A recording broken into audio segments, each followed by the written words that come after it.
Hello everyone. So last lecture हमने discuss किया line integration. तो दो क्वेश्चंस भी मैंने दिए थे, तो बहुत कम लोगों ने रिस्पॉन्स किया है अभी तक, तीन चार लोगों ने। तो जब तक आप इंश्योर नहीं करेंगे कि आपने कॉन्सेप्ट समझ लिया तो हम आगे नहीं बढ़ पाएंगे। ठीक है। तो ये सेकेंड लेक्चर है मेरा इंटीग्रेशन में, वेक्टर कैलकुलस में। तो इसके आगे हमें डाइवर्जेंस थ्योरम, स्टोक्स थ्योरम्स पढ़ने हैं। तो ये line integration, surface integration, volume integration, इसमें आप कंफर्टेबल होंगे तो ही आगे चीजें कर पाएंगे। ठीक है। पहले इंश्योर करेंगे ये सारी चीज़ें हमें समझ में आ रही हैं। क्वेश्चंस के थ्रू आप रिस्पॉन्स कर सकते हैं कि आपको समझ में आ रही है चीज़ें। तो फिर हम आगे थ्योरम्स में बढ़ेंगे। ठीक है। तो आज हम डिस्कस करेंगे सरफेस इंटीग्रल। तो डेफिनेशन देखेंगे कि for a vector F continuous in a region containing a smooth surface S, the surface integral or the flux of vector F through surface S। तो हम सरफेस इंटीग्रल को क्या बोल सकते हैं, एक तरह से flux of a vector F। ठीक है। तो क्या कैसे उसको रिप्रेजेंट करेंगे, उसको रिप्रेजेंट करेंगे F dot D S. Open surface integral है इसलिए सिर्फ एस से रिप्रेजेंट करेंगे। डी एस सरफेस होगी, डिफरेंशियल सरफेस होगी, अलग अलग कोऑर्डिनेट सिस्टम में, अलग अलग डायरेक्शन में डीएस अलग अलग होता है। इसलिए यहाँ पे जो डायरेक्शन होगा सरफेस का, हमेशा सरफेस के परपेंडिकुलर होगा।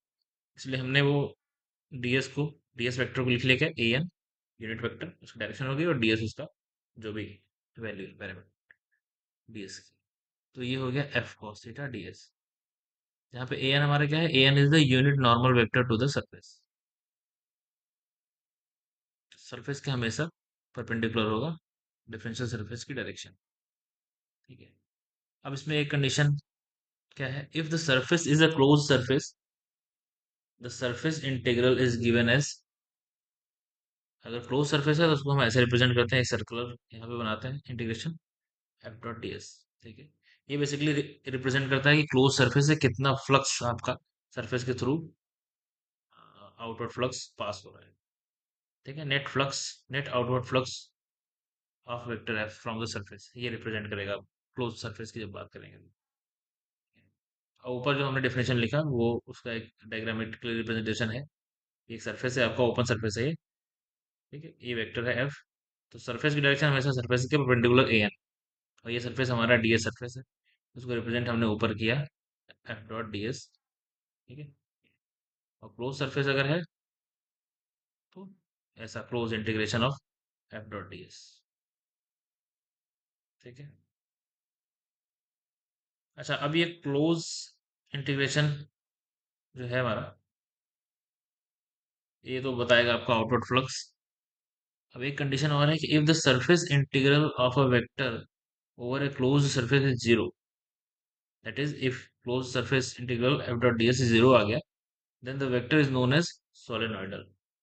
अब जैसे हमने लाइन इंटीग्रल में पढ़ा कि क्लोज लाइन इंटीग्रल अगर जीरो आ रहा है इसका मतलब वेक्टर हमारा कंजर्वेटिव है। यहाँ पे क्या है, क्लोज सरफेस इंटीग्रल अगर जीरो आता है तो वेक्टर आपका सोलेनोइडल है। जैसे आप डाइवर्जेंस पढ़ रहे थे, कर्ल पढ़ रहे थे, तो कर्ल अगर हमारा जीरो होता था वेक्टर कंजर्वेटिव होता था, और डाइवर्जेंस जीरो होता था तो वेक्टर सोलेनोइडल होता था। उस तरह से इंटीग्रेशन में भी याद रखेंगे। ठीक है। फिर कॉन्सेप्ट ऑफ सरफेस इंटीग्रल किस लिए हम पढ़ रहे हैं, तो concept of surface integral is necessary to calculate the flux और current from the current density over the surface. किसी भी करंट डेंसिटी, अलग किसी भी शेप की करंट डेंसिटी है, उससे कितना फ्लक्स करंट हमको surface over the surface calculate करना होगा अगर हमको, तो हम उसमें सरफेस इंटीग्रल का इस्तेमाल करेंगे। वॉल्यूम इंटीग्रल, वॉल्यूम इंटीग्रेशन को ऐसे हम रिप्रेजेंट करेंगे, एफ आपका वेक्टर होगा तो एफ डॉट, या फिर एफ स्केलर कोई क्वांटिटी होगी, एफ डॉट डी। ठीक है। तो हर अलग अलग कोऑर्डिनेट सिस्टम में हमें डीवी लिखना आता है, कैसे डिफरेंशियल वॉल्यूम लिखते हैं, उसका इस्तेमाल करके हम वॉल्यूम निकाल सकते हैं। कुछ एग्जांपल तो इस पे एप्लीकेशन कैसे होंगे कि आपको किसी पर्टिकुलर सरफेस का सरफेस एरिया निकालने को भी बोल सकते हैं, कोई वेक्टर ना देके, जस्ट आपको जो सरफेस है उसको डिफाइन करेंगे, आपको उसका एरिया निकालना है सिंपल इंटीग्रेशन करके, सरफेस इंटीग्रेशन करके या वॉल्यूम इंटीग्रेशन करके उसका वॉल्यूम निकालना होगा। और या फिर वेक्टर दे के उसके उस वेक्टर का पर्टिकुलर एक सरफेस के थ्रू कितना फ्लक्स पास होगा ये पूछ सकते हैं। ठीक है। अब ये पहला जो क्वेश्चन हमने यहाँ पे लिया हुआ है वो सिंपल हमको एक डिफाइन किया सरफेस, ये एक स्ट्रिप है, ठीक है। Find the area of the strip, ये स्ट्रिप है जो इस तरह से डिफाइंड है कि अल्फा थीटा जो है वो अल्फा से बीटा, तो ये जो इनर सर्किल है ये अल्फा एंगल पे है, जेड एक्सिस, और जो आउटर है वो बीटा एंगल पे है, ठीक है। तो थीटा वैल्यू, इसका मतलब स्फेरिकल कोऑर्डिनेट सिस्टम की बात हो रही है ना, जेड से एंगल जो बना रहा है थीटा की बात हो रही है, तो स्फेरिकल के। और शेल का रेडियस है A, so what will be the result, area हमको फाइंड करना है ना, find the area of area, radius of fix है ए, डिफरेंशियल सरफेस हमने पढ़ा था जब स्फेरिकल कोऑर्डिनेट सिस्टम में, रेडियल डायरेक्शन में डिफरेंशियल सरफेस क्या है, अब चूंकि ये क्या है आउटर सरफेस है ना एक तरह से, उसी का एक छोटा सा स्ट्रिप है, जिस बॉल है बॉल का आउटर सरफेस है उसका छोटा सा स्ट्रिप है। तो जो रेडियल डायरेक्शन में एरिया हम लिखते हैं डिफरेंशियल एरिया, वो क्या लिखते हैं, R square sine theta D theta D phi, A R उसकी डायरेक्शन है, ये लिखते हैं। अब आर जो कि रेडियस है यहाँ पे फिक्स है ए, हमने लिख दिया A square sine theta D phi A R, ठीक है।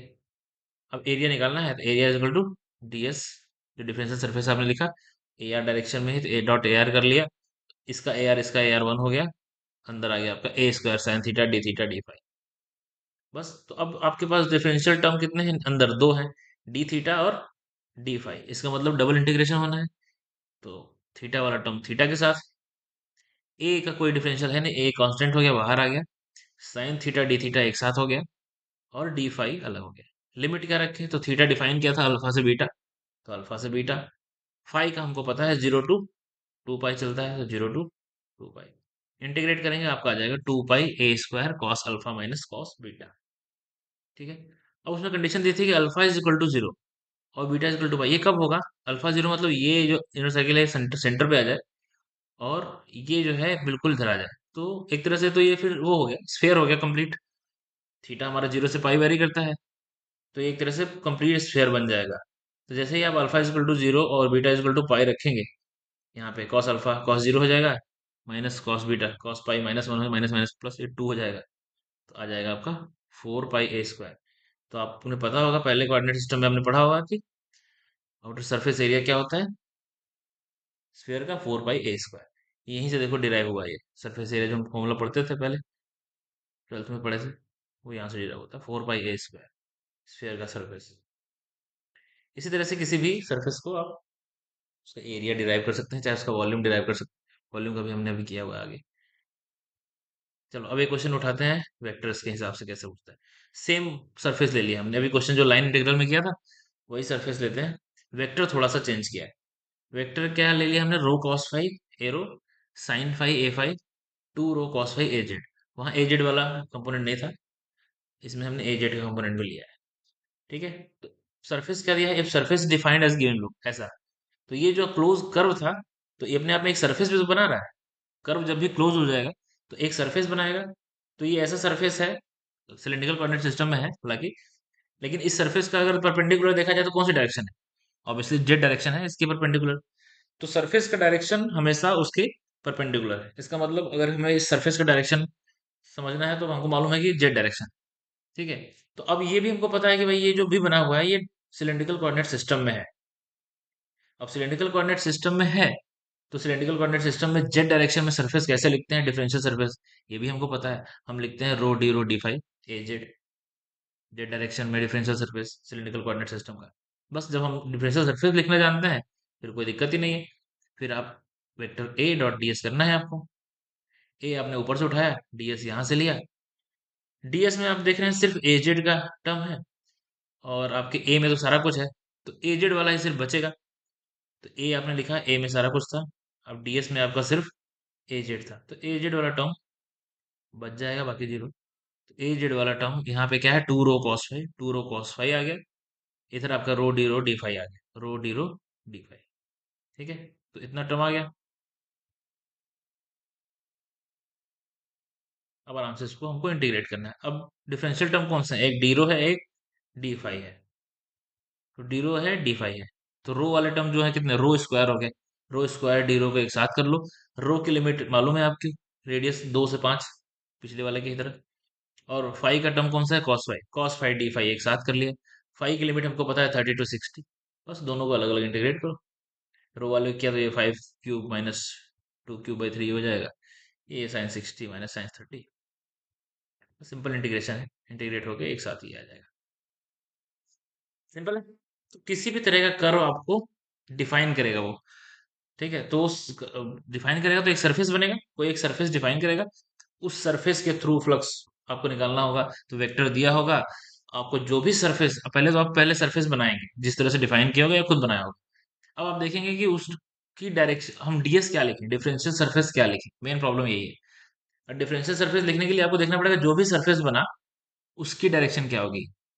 वो कैसे गेस करेंगे कि भाई सरफेस जैसे जब जो भी बना है उसके परपेंडिकुलर ही होगी डायरेक्शन। तो मान लो किसी सरफेस का परपेंडिकुलर डायरेक्शन आया रो डायरेक्शन, मान लो सिलिंड्रिकल कोऑर्डिनेट की बात कर रहे हैं, रो डायरेक्शन आया, ठीक है, मतलब जो सिलेंडर में जो लेटरल सरफेस होता है उसकी परपेंडिकुलर डायरेक्शन क्या होगी, उसकी डायरेक्शन रो डायरेक्शन होगी। तो कभी हमें उसका अगर लिखना पड़ा डीएस, तो हम जो रो डायरेक्शन में डीएस लिखते हैं वो लिखेंगे, ठीक है। कभी मान लो सिलेंडर का टॉप सरफेस की बात करें तो उसका परपेंडिकुलर क्या होगा, जेड, तो उसका हम फिर यही लिखेंगे, जेड डायरेक्शन में जैसे लिखते हैं, ठीक है।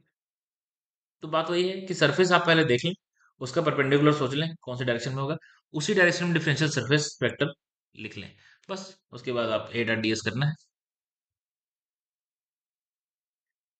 ठीक है। एक हमने वॉल्यूम का भी क्वेश्चन ले लिया यहाँ पे, जस्ट स्फेयर का वॉल्यूम हमको मान लो प्रूफ करना है, obtain the expression of volume integral of sphere, radius A है, ठीक है।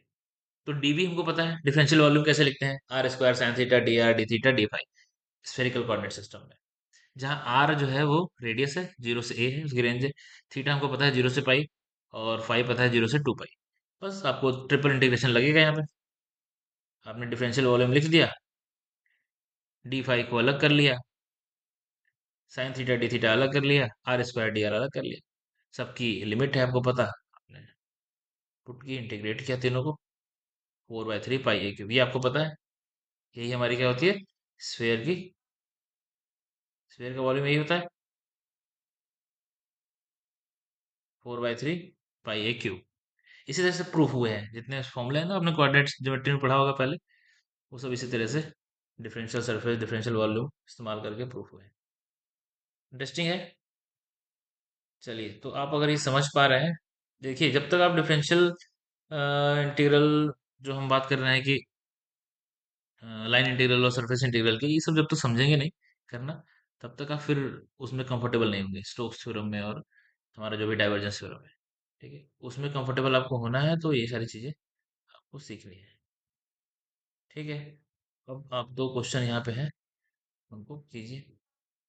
इसमें एक वेक्टर दिया हुआ है, find the flux A through a surface, तो ये सरफेस डिफाइन किया हुआ है, तो इस सरफेस को पहले आप समझ के आप अपने में बनाएंगे, और फिर देखेंगे इस सरफेस का परपेंडिकुलर डायरेक्शन क्या है, उस डायरेक्शन में डिफरेंशियल सरफेस कैसे लिखते हैं, और उसको इस्तेमाल करके ए डॉट डी एस कीजिए आराम से। तो ये कार्टेशियन कोऑर्डिनेट सिस्टम का हो गया क्वेश्चन। और फिर नीचे एक है कि एक वेक्टर दिया हुआ है जो कि सिलिंड्रिकल का लग रहा है, find the flux of A through surface. अब सरफेस यहाँ डिफाइन किया हुआ है, आपको पहले देखना पड़ेगा जो डिफिनेशन दी हुई है कि कौन सा सरफेस की बात कर रहे हैं, उस सरफेस का परपेंडिकुलर डायरेक्शन क्या होगा ये गेस करना पड़ेगा, और फिर उसके बाद उस डायरेक्शन में डिफरेंशियल सरफेस क्या लिख सकते हैं, बस इतना ही आपको दिमाग लगाना है। इतना लगा लिया, फिर ए डॉट डीएस करना है, सिंपल डबल इंटीग्रेशन करना है, ठीक है। चलिए, तो आप समझ जाते हैं, ये दोनों क्वेश्चन करके मेरे को भेजें।